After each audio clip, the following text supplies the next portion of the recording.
जेके early news channel में आपका खैर मकदम है। आइए नजर डालते हैं आज की ताज़ा खबर पर। जम्मू व कश्मीर के डोडा जिला के मजदूर जो बाहर रियासतों में मजदूरी के गरज से गए हुए थे, माह मार्च के आखिरी दिनों में इन्होंने अपने अपने घरों को लौटना था, मगर कोरोना वायरस बीमारी से पूरे मुल्क में लॉकडाउन हुआ, जिसकी वजह से ये मजदूर वहीं पर फंसे हुए हैं।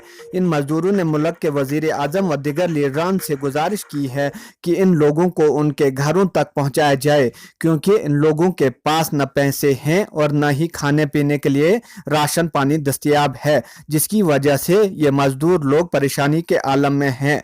और हमारे पास राशन भी नहीं है, न घर जाने की कुछ सूरत रही है।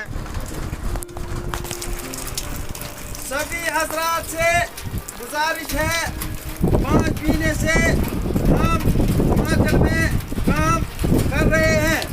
हम तहसील कोटखाई बीमारी की वजह से रोड बंद हो गई, लिहाजा गुजारिश कर रहे हैं सरकार से और गवर्नर साहब से रिक्वेस्ट कर रहे हैं कि हर जगह मजदूर परेशान है, ना हमारे पास खर्चा है, ना हमारे पास राशन है।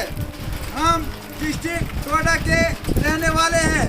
अपील करते हैं सभी हजरात से कि हमारा कोई